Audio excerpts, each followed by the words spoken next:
Magandang araw at magandang buhay, lalong-lalo na sa ating mga minamahal na mga senior citizens.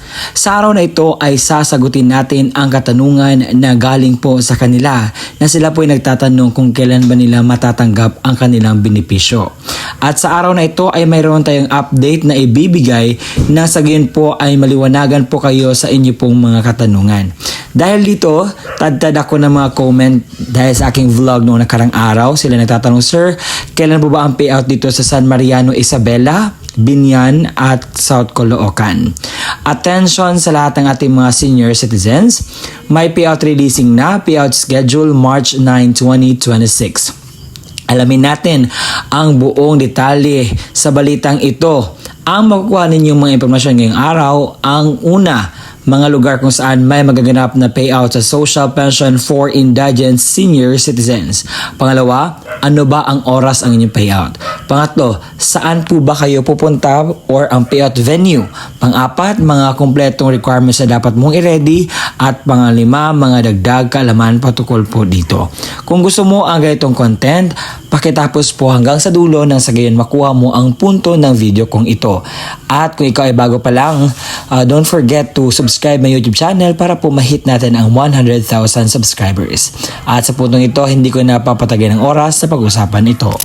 Ang una sa tinistahan ay ang lugar ng Davao City. Dahil sa Bago Galiera ay meron pong magaganap na payout sa March 9, 2026 sa alas 8 hanggang alas 2 ng hapon sa Bago Galiera Gymnasium ang inyo pong payout venue. Sa mga natatanong, Sir, sino-sino po ba ang kasali? Ito po ang mga pangalan na nakalista na kukuha ng pension payout sa March 9.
Ang pangalawa po sa ating listahan ay ang SIR sa Davao City. Dahil sa March 9, 2026 ay meron po magaganap na payout. Magaganap po ito sa SIR Phase 1 Gymnasium Barangay Hall sa alas 8:30 ng umaga hanggang alas 12:30 ng tanghali ay sa Bukana proper sa alauna at 3 ng hapon sa SIR Phase 1 and 2 sa Tech area po magaganap.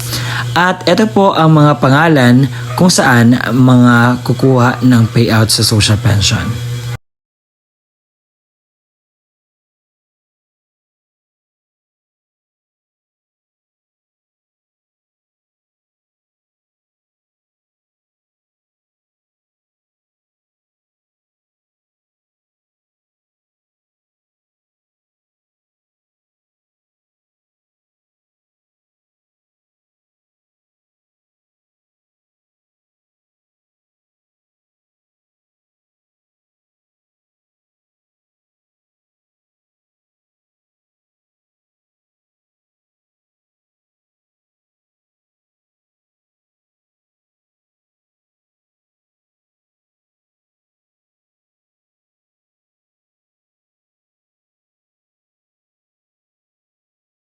Ang kasunod po sa ating listahan ay ang Barangay Sasa, Davao City, dahil meron po magaganap na payout sa March 9, 2026 sa Doña Salud Gymnasium, Barangay Sasa, Davao City po magaganap ang inyo pong payout.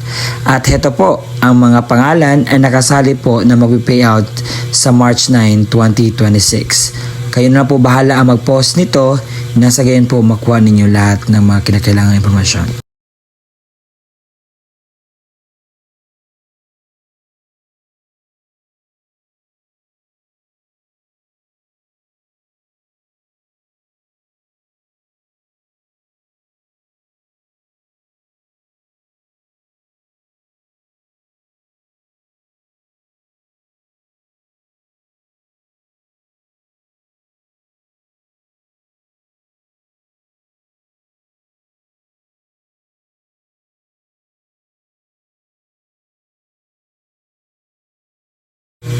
Kasunod po dyan ay Barangay 21-C Piapi Boulevard. Sa Barangay 21-C Gymnasium po ang new payout venue at magaganap po ang new payout sa March 9, 2026 sa alas 8 hanggang 12 ng tanghali. At ito po ang mga kumpletong listahan ng pangalan ng mga kukuha ng pensyon sa Social Pension for Indigent Senior Citizens. At kayo na po bahala ang mag-post nito nang sa gayon po makuha ninyo ang mga pangalan po nakasali dito sa social pension.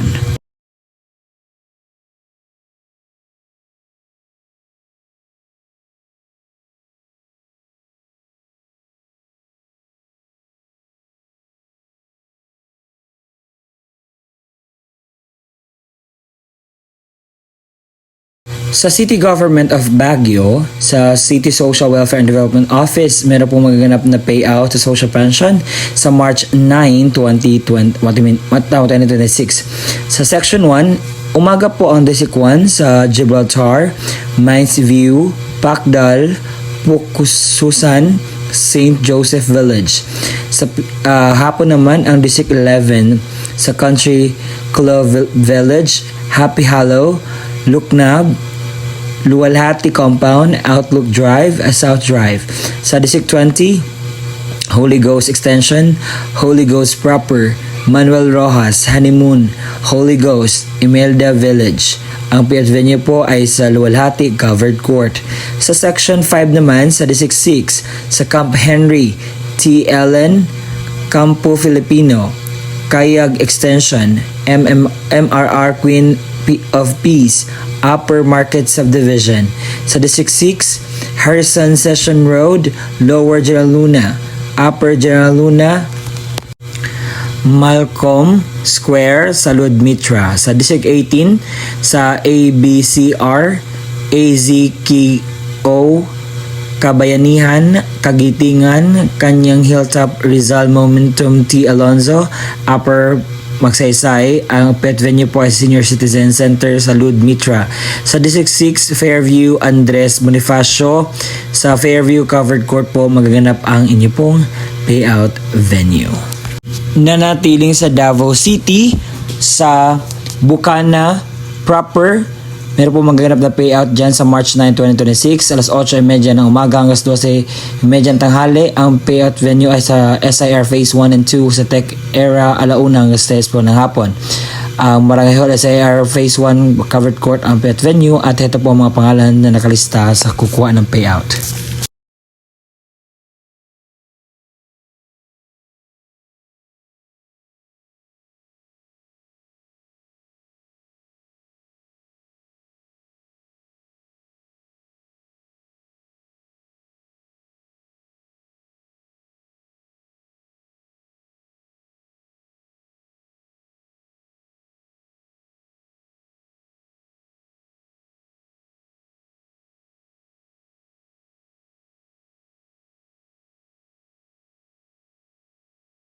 Sa Barangay Langob, Talumo, District Davao City ay meron po magaganap na payout sa Social Pension for Indigent Senior Citizens, at ito po ang patunay sa aking sinasabi sa inyo.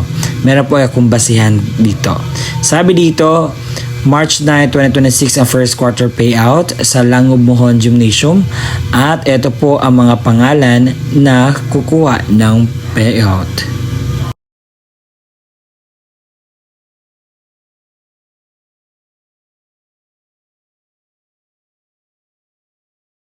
Sa Barangay 10-A Poblasyon, meron po magaganap na payout sa March 9, 2026, alas 9 hanggang alas 12 na tanghali sa Villa Rosa Gymnasium, Barangay 9A.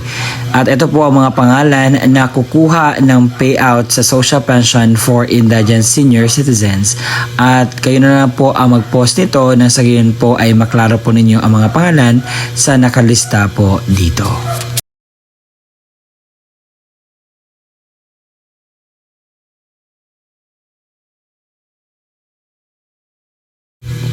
Sa Tagilong po ay meron po magaganap na validation sa March 9, 2026 alas 9 po ng umaga. Importante po ang validation po na sa gayon ay makuha po ninyo ang inyong pong payout. Dahil sa validation, inaalam kung ikaw ay kwalipikado pa o hindi na. At ito po ang mga pangalan po na magbavalidate sa March 9, 2026.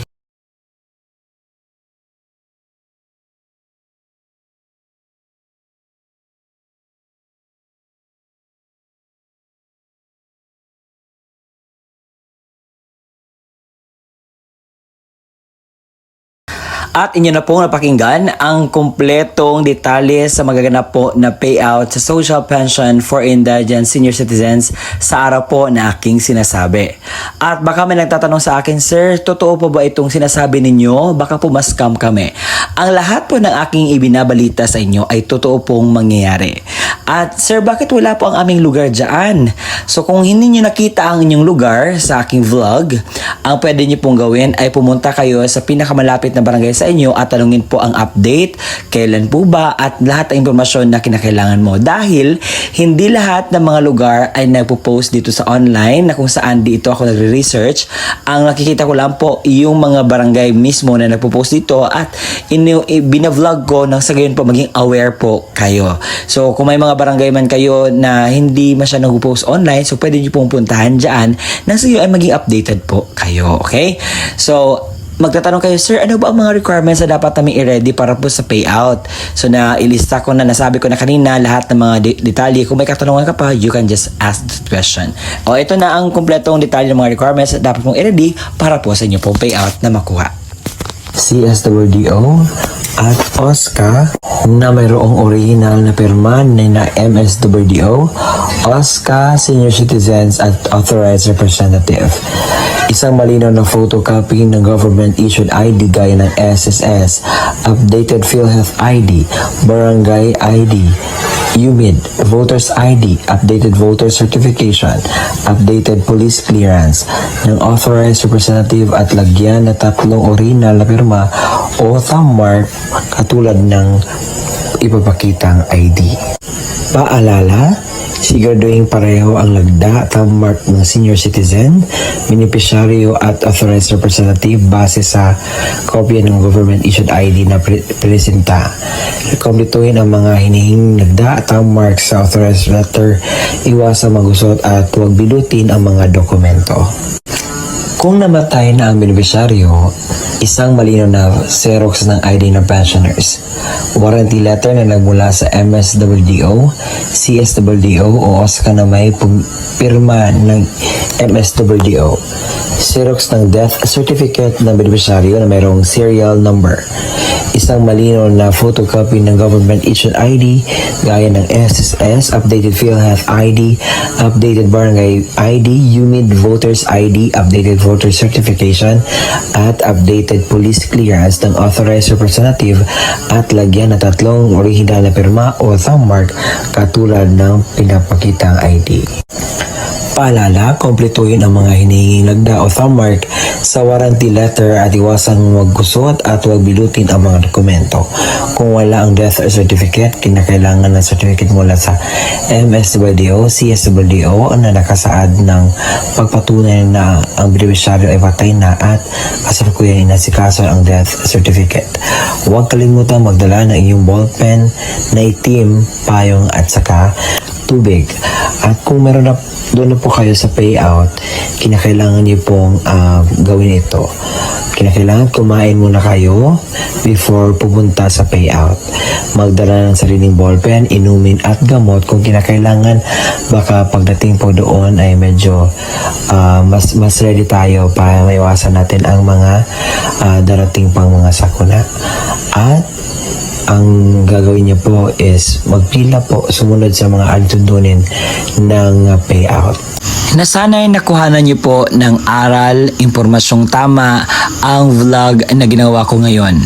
Ang purpose lamang po nito is to aware you about the happenings and the benefits na makukuha ninyo sa bigay po ng ating gobyerno. Kaya naman, kung nakita at napakinggan ninyo ang balitang ito na urgent po at kinakailangan nyo puntahan, kinakailangan nyo i-clear kung ano man yung dapat yung i-ready, gawin nyo na po yan ngayon. No? Sa gayon po ay makuha nyo po ang inyo pong benepisyo na galing po sa ating gobyerno. And congratulations po sa lahat po ng mga makakatanggap ng pension at makukuha ng kanilang payout. At kung nagustuhan nyo ang aking vlog, paki-subscribe naman at paabutin natin ito ng 100,000. Konting-konting tiis na lang. Salamat po sa inyong tulong dahil makaabot na tayo ng 100,000. See you in my next vlog. Bye-bye!